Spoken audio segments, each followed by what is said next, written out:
All right, everyone. Today we're moving into polyatomic ions.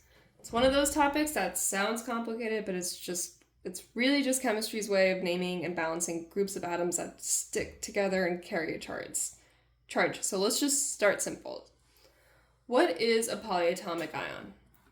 A polyatomic ion is a group of atoms that are covalently bonded together, but act as one charged unit. Think of it like a molecule that behaves like an ion. For example, nitrate, NO3 with a negative, is a nitrogen atom covalently bonded to 3 oxygens, and together they carry a -1 charge. Most polyatomic ions are anions, so they're negative, except for one major cation, which is ammonium.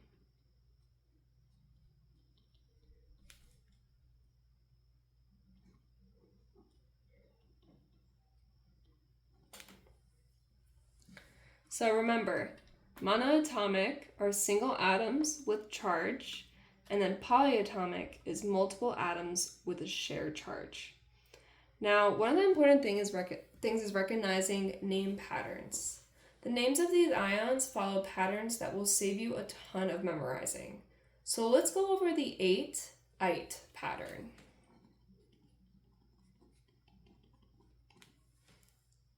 If you see 8, it means it's the common or most oxygen-rich form.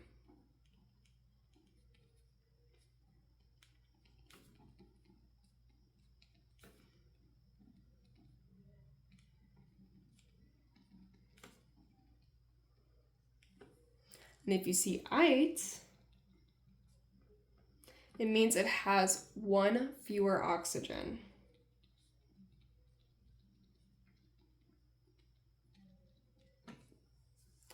For example, nitrate is NO3 negative. Nitrite is NO2 negative. Sulfate is SO4 2 negative. And then sulfite is SO3 2 negative. They have the same charge, just different numbers of oxygen atoms. Now, let's go over the halogen ladder, per and hypo.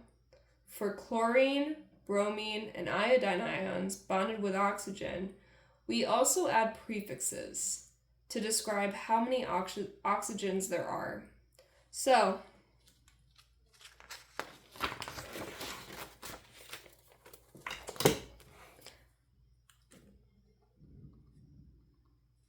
perchlorate is ClO4 negative. That's 1 more oxygen than chlorate. So chlorate would be ClO3 minus. Now for chlorite, we have ClO2 negative. And for hypochlorite,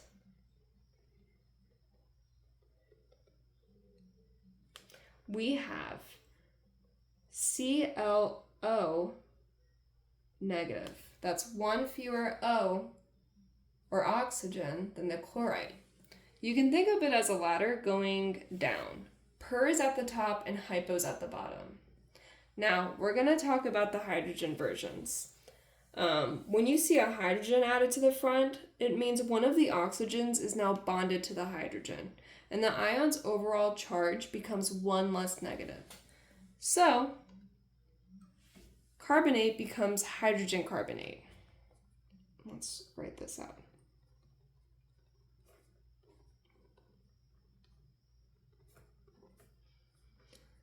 Turns into carbonate, which is HCO3 minus. And then sulfates, and let's write this, it's nitrogen virgins.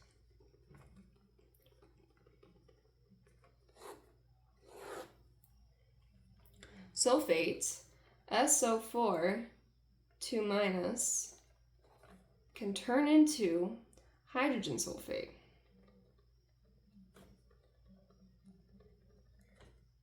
which is HSO4 minus. Hydrogen carbonate is also called bicarbonate. It's the same thing. So here are just a few exceptions to memorize to this. Two really common ones don't follow an oxygen rule, and that's hydroxide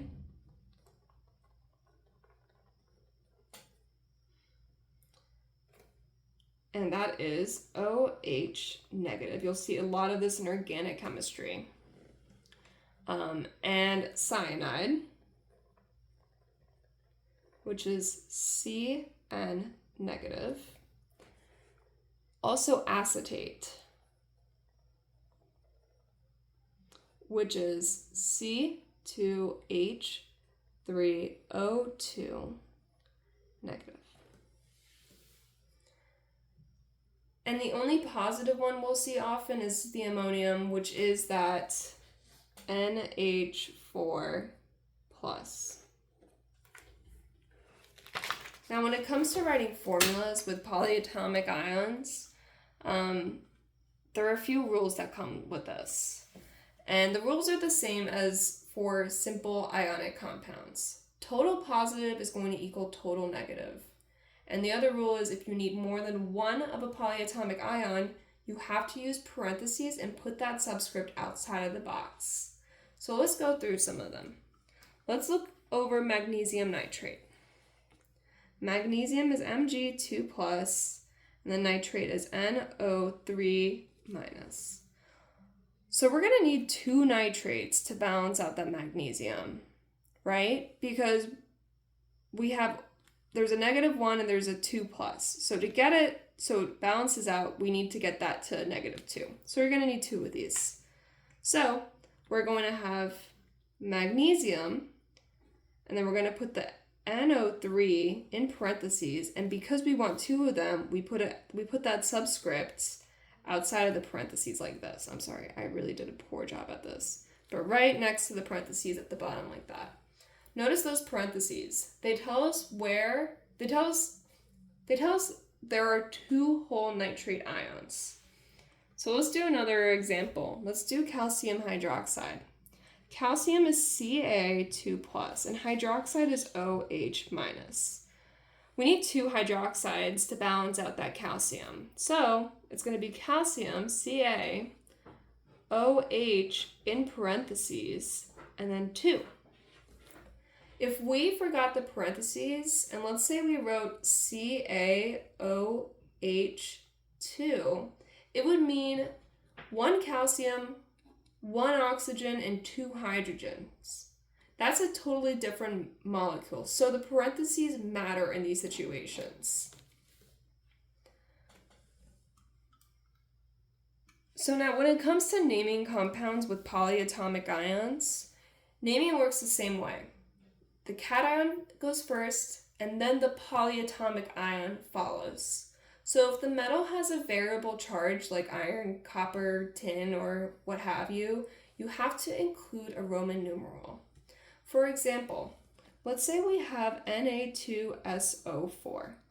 That would be sodium sulfate. And let's say we have FeO4. That there would be iron, and then we would have a 3-phosphate because the PO4 3- forces the iron. So that's what we see here. And now let's say we have Al2, aluminum, CO3, parentheses 3. That would be, and that 3 is, I'm so sorry, is a subscript over here. I put it up too high. That would be aluminum carbonate.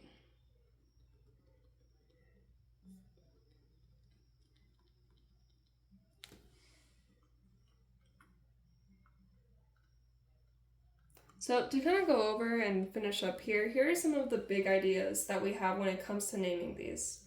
A polyatomic ion, we have to keep in mind, is a group of atoms with an overall charge. Most are negative except ammonium.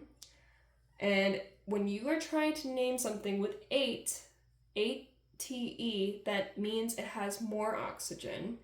And ITE means it has one fewer. And then when it comes to per and hypo, that indicates most and least oxygens in halogen series. And then when we write formulas, we always have to balance the charges and use parentheses when you need more than one of a polyatomic ion. And when it comes to naming, always say the cation first, and then the polyatomic ion second, and include Roman numerals for transition metals.